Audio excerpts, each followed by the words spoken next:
I am Michael Willhoit with Brolog. This build right here it's called Classic APOC or something because I couldn't really think of a good name for it. But it's basically kind of shattered apocalyptic style building. And I kind of wanted to go for something a little bit different from the standard. And so I brought in a bit of a Native American theme, as you can see with some of the minifigures on here and the decoration across the chains and whatnot. I kind of actually started out with this, with trying to complete it, but I didn't have enough parts to actually complete the whole thing.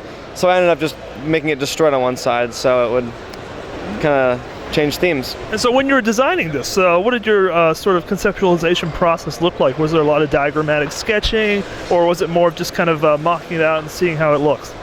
I just kind of fleshed it out as I went along. If something popped into my head, aesthetically, if I picked up a piece and it looked like it would fit somewhere, I did that. I had to redo the columns though on the edges, on the corners at least. The gray columns here, I had to go through and rebuild them to add the destruction. The first two floors on the top with the lights in them, I did not add the interior until after I was halfway through it, so I had to tear it apart and put it back in again.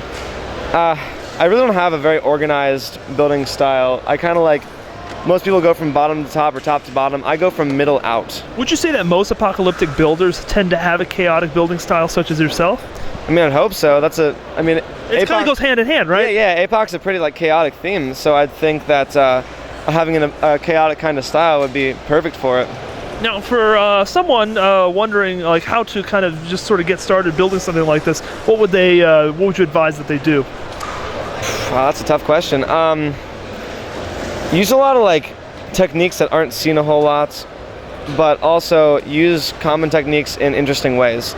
So snots, in this little corner with the rubble and everything, I used some hinge bricks as well as some standard connections to give it a kind of flowing but also crumbling feel. And then using cloth is one thing I love to do. These parts up here are from a boat, and I use that as kind of a canopy to cover up this little apocalyptic hideout. I also use a lot of parts that are from older, kind of I guess girl-y themes, as Lego calls them. Yeah. A grill from Scala, right? Yeah, of course, Scala. I love Scala, actually. I use a lot of cloth from Scala, and I use a lot of just parts in general from Scala because it's really nice. And if you want to go into maybe a little bit more detail about the interior there, because it's really neat the way you've got all those tiles and plates going all different directions and stuff. What was that like for you? Okay, for the interior, I didn't really have much direction on what I wanted to make the building exactly. So I just kind of made 3 rooms per floor. And I used most of my dark tan, small dark tan brick collection, making the walls and the destruction and everything. And interesting with that too is with destruction especially, I try to make different styles based on what material it would be in real life. So the crumbling floors and stuff, I have rebar sticking out of it because in real life you'd see that kind of thing, wooden beams and stuff. This is supposed to be drywall, so it's kind of cracked and shattered, as well as the rubble on the floor here. That would kind of just be a big pile of dust. And so let's move around to the other side of the creation and take a look at it from a different angle.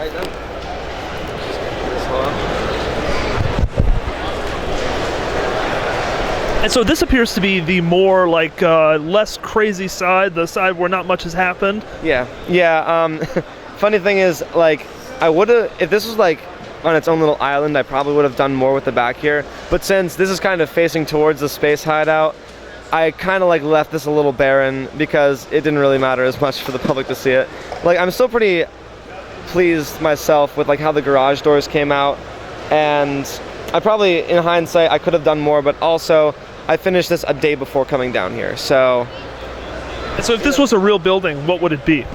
Oh gosh, it's hard to say. I think an office complex or something, because I didn't really add any kind of home decor or I didn't add any shop aisles or kind of signage like that. So I think maybe some kind of office building, I guess. In fact, someone pointed out that it was a bit reminiscent of the Oklahoma City building. Yeah. The one that was bombed? Yeah, okay. Yeah. All right, yeah, I can see that. Kind of has that sort of 80s, 60s, 70s, brutalist. Yeah, brutalism. I love brutalism. It's a great architecture style. All right, Well, awesome, Bill. Thanks so much for sharing it with us. Thank you guys. It was nice being interviewed.